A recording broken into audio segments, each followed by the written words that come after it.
alegría. Le vamos a dejar el lugar y el tiempo a nuestro hermano Alfredo, quien estará compartiendo la palabra del Señor en esta noche. Amén, mis hermanos. Y usted y yo dispongamos nuestra mente y nuestro corazón para recibir esa palabra. Amén. Aleluya. Dios. Gloria a tu nombre, Rey.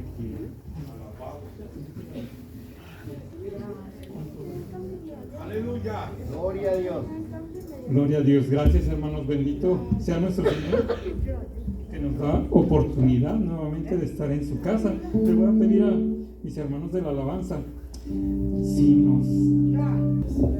porque fuimos elegidos y apartados por ti, Señor, para darte honra y gloria, alabanza y para exaltar tu nombre. Gracias, hermano. Gracias. Y así vamos a empezar con el mensaje de hoy. Y todo esto viene porque el Señor, desde un principio, tiene algo cada vez mejor para nosotros. ¿Pueden tomar asiento, hermanos? Y si gusta, vamos a empezar con este versículo de Hebreos 8:8, que nos dice así. Dice, porque reprendiéndoles dice, he aquí vienen días, dice el Señor, en que concluiré con la casa de Israel y con la casa de Judá un nuevo pacto.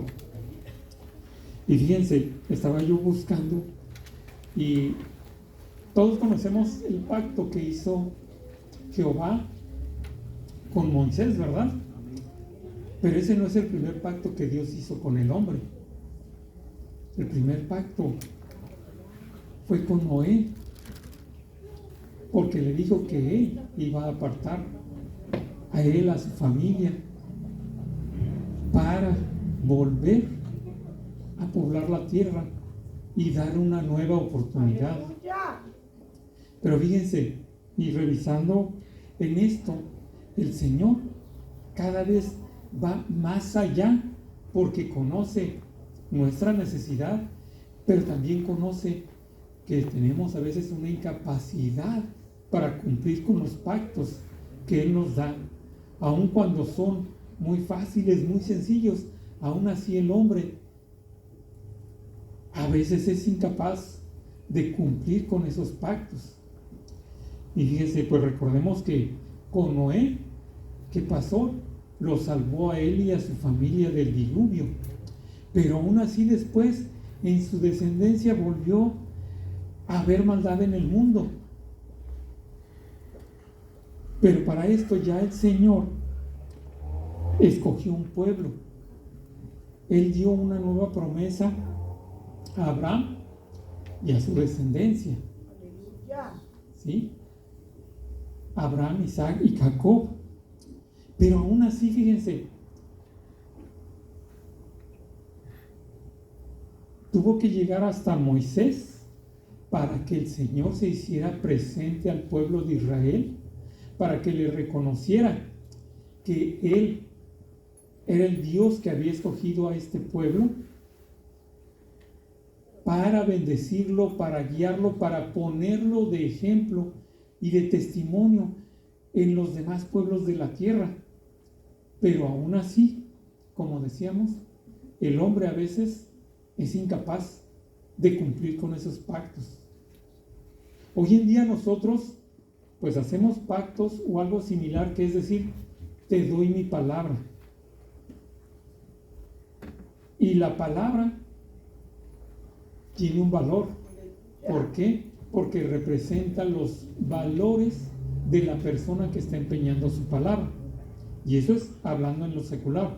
Ahora, más aún, cuando un hijo de Dios da su palabra, no puede echarse para atrás, porque ya no está hablando de su testimonio, de su persona, sino está hablando del Dios al que le sirve y que tanto le va a ayudar a cumplir con esa palabra. Entonces, debemos de estar preparados para cumplir con cualquier pacto que hagamos. Y más si el Señor nos está dando un pacto cada vez más sencillo, ¿cómo no vamos a cumplirlo? Recordemos el pacto con Moisés vino con los 10 mandamientos, ¿verdad? Y no eran cosa difícil. Pero aún así, ¿qué pasó? Puso sacerdotes para que ayudaran a poder hacer esas ofrendas, esos sacrificios, esos holocaustos. ¿Y qué pasó? Ni siquiera el hombre con eso pudo cumplir. ¿Por qué? Porque ya ni siquiera se fijaban los sacerdotes si la ofrenda que iban a presentar era digna.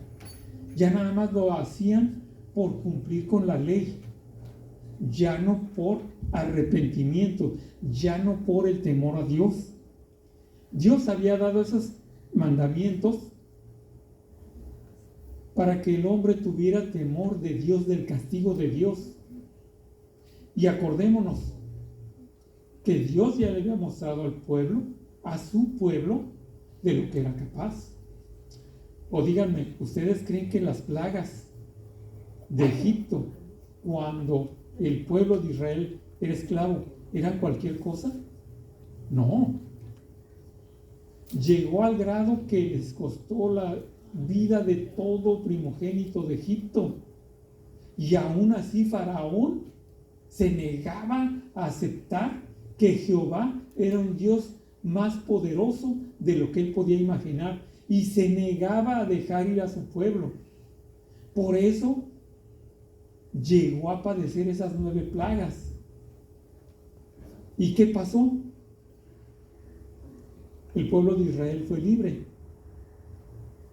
cruzó el mar, fue librado de la muerte, y vieron cómo Jehová castigó a Faraón y los llevó a muerte. A pesar de que eran perseguidos, Dios luchó por ellos. Ellos no tuvieron que levantar la mano con un arma para defenderse. Dios peleó por la vida de cada uno de ellos. Y sin embargo, viendo todo esto y viendo las señales que Jehová hizo a su pueblo para que entendieran que Dios estaba con ellos, aún así no pudieron cumplirlo. Recordemos que incluso Moisés subió y dijo: hey, ustedes quédense aquí, guarden su distancia. Y cuando ellos vieron esas señales, ¿qué le dijeron a Moisés? No, sabes que mejor ve y habla tú y luego exprésanos o dinos qué es lo que dice el Señor que quiere que hagamos. No sea que si nos acercamos o lo oímos, pues nos vaya a matar. Era un miedo, pero un miedo no como el que quería Jehová, sino del temor de fallarle. No, ellos tenían temor de que fueran castigados. ¿Por qué? Porque ya de antemano sabían que no estaban dispuestos en su corazón todos de hacer la voluntad de Dios. Por eso no querían ni siquiera estar cerca de su presencia. Pero fíjense, aún así con todo y eso, Dios dijo: yo hice un pacto con sus padres, pero ese pacto ya se quedó corto, porque para empezar, ustedes se negaron a cumplirlo. No era gran cosa, eran 10 mandamientos que podían seguir, y 10 mandamientos viendo el poder de Dios, que no les costaba nada, pero aún así se negaron, no querían. ¿Qué pasó? Apenas se fue Moisés a hablar con Dios al monte, luego empezaron a buscar hacerse otro ídolo, cuando no era lo que Dios quería. Dios los había sacado para hacerlos una nación grande, una nación poderosa, y que todo mundo supiera que eran la nación, el pueblo escogido por Jehová. Pero aún así no pudieron. ¿Pero por qué? Porque seguían siendo esclavos de Egipto, seguían siendo esclavos de esas costumbres, y aun cuando tenían un pacto directamente con Dios, preferían todavía vivir como esclavos. Les era más fácil aceptar esa vida